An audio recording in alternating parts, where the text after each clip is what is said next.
Assalamualaikum warahmatullahi wabarakatuh. Saya Gudeliva Mitra Jamastin dengan NIM 20191114008,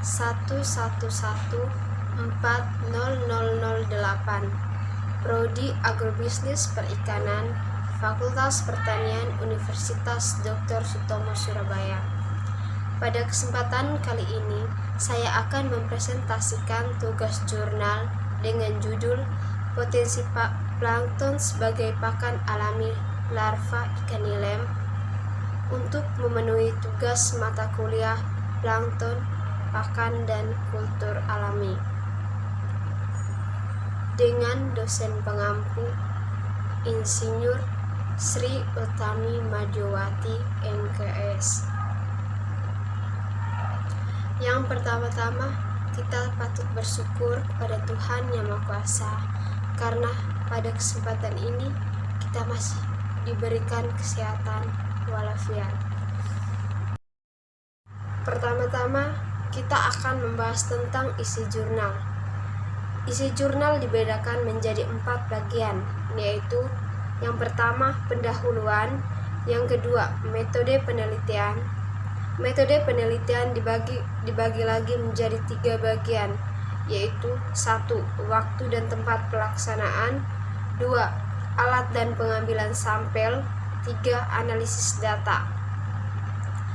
Yang ketiga hasil pembahasan, dan yang terakhir yang pertama kita akan membahas tentang pendahuluan. Plankton merupakan organisme akuatik yang digunakan sebagai sumber pakan alami. Ikan nilem merupakan salah satu jenis ikan herbivora yang hampir sepanjang hidupnya memanfaatkan plankton sebagai sumber makanan. Di dalam plankton terdapat fitoplankton sebagai autotrof yang membutuhkan nutrien untuk mendukung pertumbuhannya. Adapun cara menumbuhkan fitoplankton di kolam adalah dengan tetap menyediakan sumber nutrien, diantaranya melalui pemupukan. Di dalam penelitian ini diterapkan 4 jenis pupuk yang berbeda.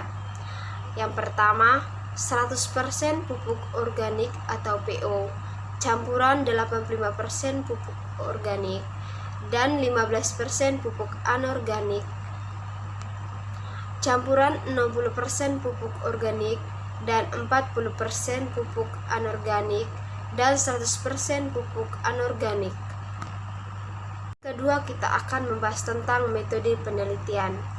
Yang pertama, waktu dan tempat penelitian. Penelitian ini dilaksanakan di kolam tanah di instalasi riset lingkungan perairan, budidaya dan toksologi Cibalagung, Bogor. Analisis contoh dilakukan di Laboratorium Produktivitas dan Lingkungan Perairan MSP, FPIK, dan IPB. Alat dan pengambilan contoh. Peralatan yang digunakan selama penelitian meliputi semua yang diperlukan pada tahap persiapan atau persiapan kolam, pengapuran, dan pemijahan ikan nilem, dan pelaksanaan seperti pemupukan, penebaran larva ikan nilem, dan pengambilan contoh.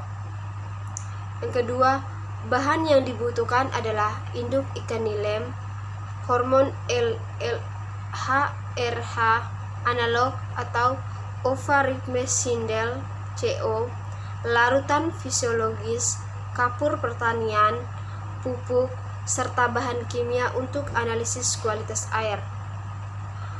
Pengambilan contoh mencakup parameter fisika atau suhu, parameter kimia seperti pH, oksigen, dan nutrien, dan biologi perairan atau jenis dan kelimpahan plankton, biomasa, dan isi usus larva ikan nilem. Yang ketiga, analisis data. Metode analisis kualitas air mengacu pada Eoten et al. atau 1995, pengambilan contoh air dan plankton dilakukan mulai dari hari ke-1 sampai ke-5 selama 30 hari. Contoh plankton diambil pada pagi hari dan disaring menggunakan planktonet dengan mesize 35, serta diawetkan menggunakan larutan Lugol 1%. Pengambilan contoh larva dilakukan mulai hari ke-10. Untuk penentuan biomasa diambil sebanyak 50 ekor, sedangkan untuk analisis isi usus diambil 5 ekor per kolam setiap kali pengambilan contoh. Yang ketiga, kita akan membahas tentang hasil dan pembahasan. Hasil pembahasan dibagi menjadi 3 bagian. Yang pertama, keberadaan plankton di dalam usus dan indeks propedensi larva ikan nilem. Keberadaan plankton di kolam kelompok fitoplankton yang dijumpai dalam air. Contoh adalah kelas Chlorophyceae, Bacillophyceae, Cyanophyceae, Chrysophyceae, dan Eglonophyceae. Kelompok zooplankton yang dijumpai adalah Rotifera, Crustacea, dan Protozoa. Keberadaan plankton di dalam usus dan indeks prepotens larva ikan nilem. Hasil pengamatan menunjukkan bahwa isi usus larva berbeda untuk tiap perlakuan pemupukan, serta memperlihatkan komposisi dan proporsi jenis plankton yang berbeda antara waktu pengamatan. Isi usus larva pada perlakuan PO pada awal pengamatan didominasi oleh Chlorophyceae atau Coelastrum dan Pediastrum, diikuti Bacillariophyceae atau Coelastrum dan Pediastrum, serta kembali oleh Chlorophyceae atau Pediastrum. Pada perlakuan PCA, Bacillariophyceae dan zooplankton banyak dimanfaatkan larva sejak awal hingga akhir pengamatan. Genus dari Bacillariophyceae yang banyak dimanfaatkan berturut-turut adalah Fragillaria, Simbella, dan Melosyra. Selanjutnya, zooplankton yang banyak dimakan larva adalah genus Diaphosoma. Yang kedua, kita akan membahas tentang indeks pemilihan makanan larva ikan nilem. Hubungan antara plankton yang berada di perairan dengan isi usus dapat dilihat melalui indeks pemilihan makanan.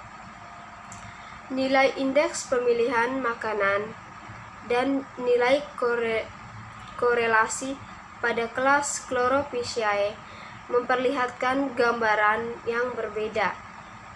Pada indeks pemilihan makanan, kelas Chlorophyceae rata-rata mendapatkan nilai negatif, yang artinya kurang dipilih oleh larva ikan sebagai makanan.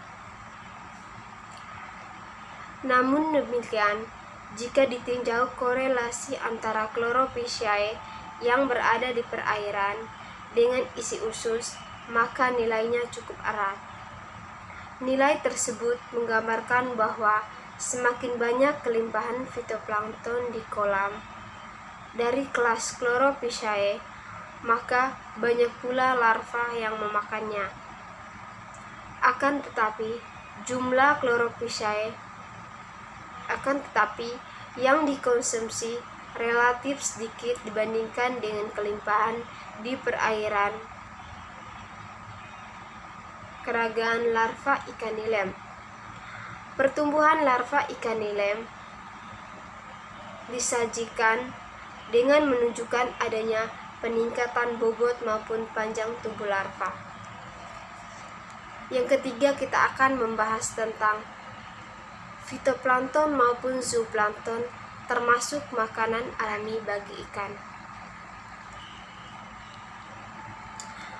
Terutama berkaitan dengan pemacuan kecepatan tumbuh fitoplankton, makin tinggi kandungan unsur hara di perairan, makin dapat menumbuhkan fitoplankton dari kelompok Bacillariophyceae, Chlorophyceae, dan Cyanophyceae,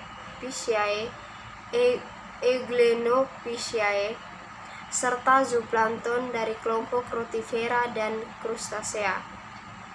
Di samping itu, keberadaan ikan juga dapat berpengaruh terhadap penyediaan unsur hara melalui hasil ekskresinya.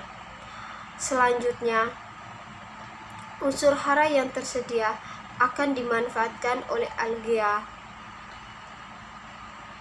yang merupakan pakan alami ikan peliharaan dalam kolam. Dengan demikian, pemangsanya. Berdasarkan uraian tersebut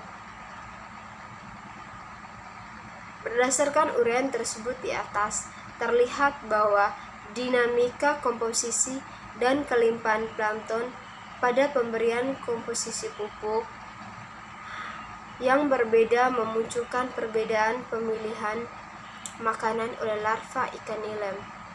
Selanjutnya, pemilihan makanan tersebut akan mempengaruhi pertumbuhan larva. Hubungan antara plankton yang berada di perairan dengan isi usus dapat dilihat melalui indeks pemilihan makanan. Di samping itu, dilakukan penentuan status makanan yang ada di usus ikan menggunakan indeks prepondensi. Urutan status makanan ikan dibedakan menjadi 3 kategori, yaitu makanan utama, makanan kedua, dan makanan pelengkap. Yang terakhir, kita akan membahas tentang kesimpulan. Penyediaan sumber nutrien melalui pemupukan di kolam memunculkan komunitas plankton yang bervariasi dari waktu ke waktu. Komposisi plankton yang tumbuh dapat dimanfaatkan dan berpotensi sebagai pakan alami larva ikan nilem. Pemanfaatan plankton sebagai pakan alami cenderung berubah seiring dengan pertumbuhan larva ikan nilem. Kecenderungan pemanfaatan fitoplankton dari kelas Bacillariophyceae dan zooplankton oleh larva ikan nilem di awal masa pemeliharaan memberikan pertumbuhan yang baik. Larva dengan pertumbuhan yang paling baik ditunjukkan oleh perlakuan pH. Hasil presentasi yang saya sampaikan, mungkin ada kata yang kurang berkenan di hati. Pada tempat ini saya mengucapkan terima kasih. Assalamualaikum warahmatullahi wabarakatuh.